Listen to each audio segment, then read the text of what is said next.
శ్రీమాత్రే నమ. జై గురు దత్తాత్రేయ నమ. ఈ వీడియోలో మనం ఫిబ్రవరి 1వ తారీఖు నుంచి 7వ తారీఖు మధ్యలో జరగబోయే వారఫలాలు పరిశీలించినప్పుడు మరి మేషరాశి వారికి దశమ స్థానంలో 4 గ్రహాలు ఉండగా ఈ వారం ప్రారంభం అవడం జరిగింది. దానివల్ల వృత్తి సంబంధించిన విషయాల్లో అనేక రకాల ఒత్తిడి ఏర్పడడం జరుగుతూ ఉంటుంది. మీరు ఎంత కఠినంగా ఎంత పర్ఫెక్ట్గా వృత్తి నిర్వహించినప్పటికీ కూడా ఏదో ఒక ఇబ్బంది వృత్తి వ్యవహారాల్లో కనబడుతుంటుంది. ఇతరులు మీ అనవసర విషయాల్లో జోక్యం చేసుకొని మీ రెగ్యులర్గా జరిగే మీ వృత్తికి కొంత భంగం కలిగే అవకాశం ఉంది. సో అలాగే విపరీతమైనటువంటి ఆర్థిక పరమైనటువంటి ఒత్తిడి ఈ వారం మీకు ఏర్పడే అవకాశం ఉన్నది. సమయానికి వస్తుందనుకున్న ధనం సకాలంలో రాకపోవడం వల్ల మీ యొక్క ప్లాన్లన్నీ కూడా కొంతవరకు ఈ వారంలో తారుమారయ్యే అవకాశం ఉన్నది.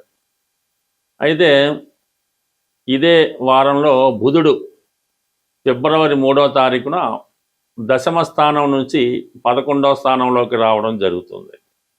అక్కడ ఉన్నటువంటి రాహుతో కలిసి రావడం వల్ల మీకు మీ మిత్రుల ద్వారా కానీ మీ సమీప బంధువుల ద్వారా కానీ సంపూర్ణ సహాయ సహకారాలు అందడం జరుగుతుంటుంది. కొత్త వ్యాపార అవకాశాలు కానీ మీ ఆదాయాన్ని పెంచుకునే కొన్ని అనుకూల మార్గాలు కానీ మీకు చెప్పడం జరుగుతూ ఉంటుంది. అంటే ఏదైనా ఇతరులతో కలిసి కొంతవరకు మీ టాలెంట్ ఉపయోగించి అదనపు ఆదాయం వచ్చే విధంగా కొన్ని ప్రయత్నాలు మీరు ప్రారంభించడం జరుగుతూ ఉంటుంది. సాధారణంగా విద్యార్థులకి చాలా వరకు ఉపాధి అవకాశాలు పెరగడం, స్కాలర్షిప్ లాంటివి రావడం జరుగుతూ ఉంటుంది.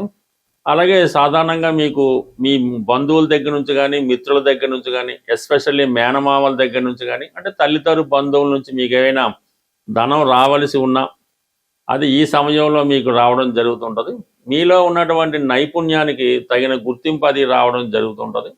అది మీరు ఏ రంగంలో ఉన్నా, అటు విద్యా రంగంలో ఉన్నా, రియల్ ఎస్టేట్ రంగంలో ఉన్నా, రాజకీయ రంగంలో ఉన్న కొన్ని కొత్త అవకాశాలు రావడం జరుగుతుంది. ఒక మీడియేటర్ ద్వారా కానీ మీ ఫ్రెండ్స్ ద్వారా కానీ కొంత స్థిరాస్తుల అమ్మకాలు కొనుగోలు వ్యవహారంలో అవి మీకు లాభసాటిగా ఉండే అవకాశం ఉన్నది. మరి శుక్రుడు ప్రస్తుతం ఈ వారం 5వ తారీఖు వరకు అటు ఇటుగా దశమ స్థానంలో ఉండడం వల్ల వృత్తిపరంగా మీకు చాలా అడ్డంకులు ఏర్పడుతుంటాయి. ఏదైనా ఫైనాన్స్ ప్రాబ్లం వల్ల ముఖ్య పనులు వాయిదా పడుతుంటాయి. కుటుంబంలో భార్య వల్ల కానీ కుటుంబంలో ఉన్నటువంటి స్త్రీల వల్ల కానీ కొన్ని ఇబ్బందులు ఏర్పడడం జరుగుతూ ఉంటుంది. అయితే ఫిబ్రవరి 5వ తారీఖున శుక్రుడు కూడా మీకు 11వ స్థానంలోకి రావడం జరుగుతూ ఉంది. అంటే ధన సప్తమాధిపతి 11వ స్థానంలో రావడంతో ఎస్పెషల్లీ ధనాధిపతి లాభస్థితి రావడం వల్ల ఆర్థిక పరంగా కుటుంబ సభ్యుల సహకారంతో మీకు ఆర్థిక పరిస్థితి మెరుగుపడుతుంది. సమయానికి తగిన ఆర్థిక సహకారం అందుతూ ఉంటుంది. లేదంటే మీ కుటుంబంలో మీకు మీ భార్యకు కానీ మీ కుమార్తెకు కానీ అంటే మీ కుటుంబంలో స్త్రీలకి కొత్త ఆదాయ వనరులు ఏర్పడడం వల్ల వారికి కొన్ని కొత్త అవకాశాలు రావడం వల్ల వారు మీకు వారి పలుకుబడి కానీ వారి ఆర్థిక సహకారం కానీ మీకు ఉపయోగపడుతూ వృత్తిలో మరింత ప్రోత్సాహకరంగా ఉండే అవకాశం ఉంది. ఎస్పెషల్లీ ఎవరైతే వివాహ సంబంధాల కోసం చూస్తున్నారో, పెళ్లి సంబంధాలు వెతుకుతున్నారో వారికి కూడా ఈ ఫిబ్రవరి 5వ తారీఖు తర్వాత సమీప బంధువుల ద్వారా కానీ దగ్గరలో కానీ మీకు వివాహం సెట్ అవ్వడం కానీ ఏదైనా ఒక మ్యారేజ్ బ్యూరో ద్వారా కానీ లేదంటే ఈ ఎలక్ట్రానిక్ మీడియా ద్వారా కానీ మీకు ఈ పెళ్లి సంబంధాలు సెట్ అవ్వడంలో మీకు పూర్తి సహకారం లభిస్తుంటుంది. బట్ ఏదైనా మనకి ఈ ఫిబ్రవరి 5వ తారీఖు తర్వాత అటు ధనాధిపతి అటు షష్టాధిపతి లాభస్థానంలో రాహుతో కలిసి ఉండడం వలన పెద్ద మొత్తంలో మీరు చేస్తున్నటువంటి రుణ ప్రయత్నాలు చాలా వరకు ఈ వారం చివరిలో మీకు ఫలిస్తూ ఉంటాయి. అలాగే మీరు ఏదన్నా ఒక కొత్త ఉద్యోగం కొరకు కానీ ఒక విదేశ సంస్థతో కానీ పెద్ద సంస్థతో కానీ సంప్రదింపులు జరిపి వాళ్ళతో కలిసి వ్యాపారం చేయడానికి కానీ చాలా అనుకూలమైనటువంటి స్థితి ఇప్పుడు ఏర్పడడం జరుగుతూ ఉంటుంది.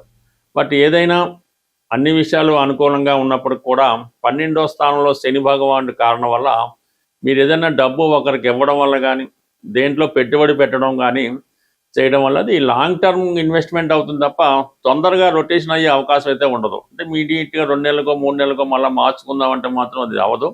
మీరు ఎంత ఇన్వెస్ట్మెంట్ పెట్టినా అది ఇంచుమించుగా 4 సంవత్సరాలు 6 సంవత్సరాలు 7 సంవత్సరాలు కూడా పట్టే అవకాశం ఉంది. కాబట్టి మరి ఈ సమయంలో మీరు షార్ట్ టర్మ్తో తొందరగా వచ్చే లాభం కన్నా దీర్ఘకాలికంగా వచ్చే భూములు కానీ స్థిరాస్తులు కానీ ఇలాంటి గోల్డ్ లాంటి ఐటమ్స్ కొనడం వల్ల మీకు శ్రేయస్కరం పాట ఈజీ మనీ సులభంగా డబ్బు రొటేషన్ అవ్వాలంటే మాత్రం కొంతకాలం ఆలోచించి మీరు పెట్టుబడి పెట్టవలసి ఉంటుంది.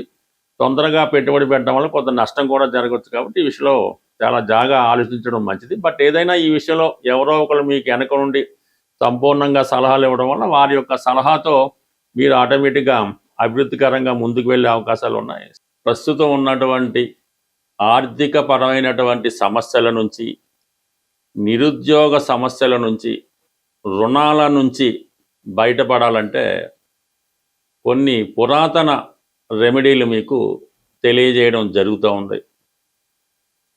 అందులో ప్రధానంగా మీరు తీసుకున్నటువంటి ఆహారంలో అంటే భోజనం, టిఫిను లేదంటే ఇంకా పలహారం వీటిలో కొంత భాగాన్ని మీరు మూగజీవులకి పెట్టవలసి ఉంటుంది. అయితే ఇక్కడ మనకు అన్ని సదుపాయాలు కలిగి ఉండి మీరు సంతృప్తిగా భోంచేసి ఆ మిగిలిన దాన్నో వేరొక దాన్నో మూగజీవులకి పెట్టడం అన్నది ఇక్కడ వర్తించదు అన్నమాట. అంటే మీరు ఏదో ఒక రోజంతా 1 కేజీ సంబంధించినటువంటి ఆహార పదార్థాలు తీసుకుంటారనుకుందాం.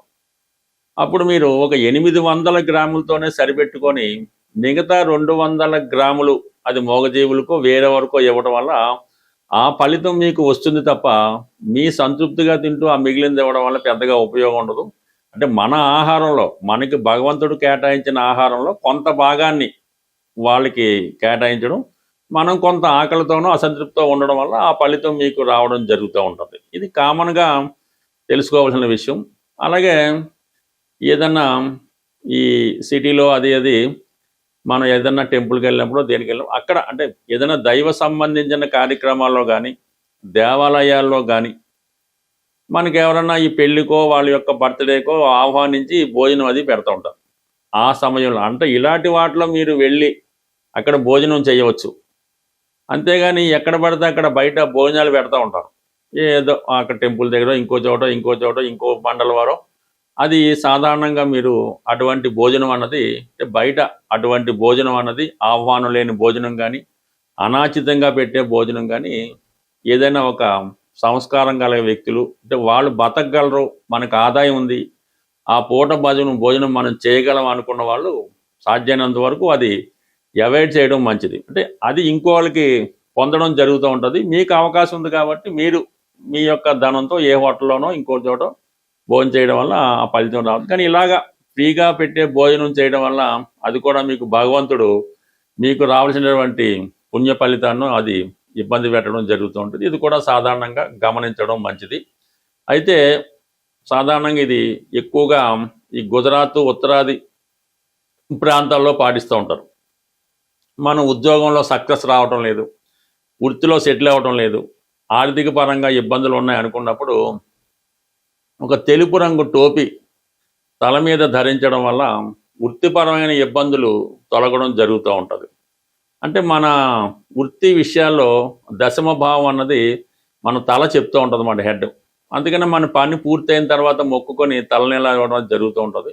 ఆ తల మీద తెలుపు రంగు టోపీ ధరించడం వల్ల వృత్తిపరంగా ఎదురవుతున్నటువంటి సమస్యలు కానీ ఆర్థిక సమస్యలు కానీ చాలా వరకు మనకి తొలగిపోతూ ఉంటాయి. ఇంకొక బ్రహ్మాండమైన రెమెడీ ఏంటంటే నిరుద్యోగులు చాలా కాలంగా ఉద్యోగం రావటం లేదు అనుకున్న వాళ్ళు ఈ గుడ్డి వాళ్లకు అంటే చూపు తక్కువగా ఉండి ఈ ఫిజికల్లీగా ఛాలెంజ్ పీపుల్లో ఈ కంటి చూపు సరిగ్గా లేని వాళ్ళకి ఒక ప్రత్యేకంగా హాస్టల్ అని కొంతమంది ఉంటారు. అటువంటి వారికి ఒక 10 మందికి వాళ్ళకి ఇంచుమించుగా ఇష్టపూర్వకంగా స్వీట్స్ అంటే గులాబ్ జాము కానీ జిలాబీ కానీ అంటే పాకంతో కూడుకున్నటువంటి తీపి పదార్థాలు వారికి అంటే ఏదో మనిషికి ఒకటో అరో కాకుండా తృప్తికరంగా ఉన్నట్టుగా వాళ్ళకి ఒక 10 మంది ఇటువంటి బ్లైండ్ పీపుల్కి డొనేట్ చేయడం వల్ల మీకు ఉద్యోగపరంగా ఉన్నటువంటి సమస్యలు ఇది ప్రాక్టికల్గా మనం చేసి చాలామంది చేయించడం వల్ల వాళ్ళకి సక్సెస్ అవడం వల్ల చెబుతుంది. ఇది పెద్దగా మీరు సీరియస్గా తీసుకొని నమ్మకంతో చేయడం వల్ల ఎంతకాలంగా మీ నిరుద్యోగంగా ఉన్నా ఆ సమస్య అన్నది తీరుతుంది. దాని తర్వాత వెరీ సింపుల్గా మనకి సాల్వ్ అవ్వాలి. వివాహ సమస్య, పెళ్లి సంబంధాలు కుదరడం లేదు, ఉద్యోగం రావడం లేదు, అప్పు దొరకడం లేదు అనుకున్న వాళ్ళు సూర్యాస్తమయం తర్వాత ఏ మంగళవారం అయినా పర్వాలేదు హనుమాన్ ఆలయంలో జిలాబీ పంచిపెట్టడం వల్ల మీకు తొందరగా ఆ పని పూర్తవుతుంది. రుణ సమస్యలు చాలా వరకు సాల్వ్ అవడం జరుగుతూ ఉంటుంది. సో ఈ విధంగా ఇటువంటి చిన్న రెమెడీలు, అంటే ఏదన్నా రెమెడీ చేసినప్పుడు అవతల వ్యక్తి కూడా సంతృప్తి పడవలసి ఉంటుంది. ఊరికే ఏదో జిలాబీ ఏమన్నట్టు ఒక జిలాబీ ఎలా కాకుండా కంప్లీట్గా ఉండాలి. భగవంతుడు కూడా మనం ఏదన్నా ఒక రెమెడీ నిమిత్తం పూజ చేసినప్పుడు, ఏదో తమలపాకులు పూజ చేయిస్తాం అన్నప్పుడు ఏదో 41 తమలపాకు 21 తమలపాకు కాకుండా ఏదో ఒక బుట్ట తమలపాకులు ఆ విధంగా పూజ చేయడం వల్ల, అలాగే విపరీతంగా సింధూరం వాడటం వల్ల, ఎక్కువగా ఆంజనేయ స్వామి అంటే మనం వాళ్ళ యొక్క స్థాయిని బట్టి సాధనను బట్టి చేయవలసి ఉంటుంది. ఏమీ లేని చిన్న విద్యార్థి ఒక 100 తమలపాకులతో పూజ అయినా పర్లేదు. అదే కోటీశ్వరుడు లాంటి వాడు తన ఫలితం కోసం అతను కూడా అలా కాకుండా కొద్దిగా టాలెంట్గా హోదాగా చేయడం వల్ల ఈ ఫలితాలు కూడా రావడం జరుగుతుంది. స్వస్తి.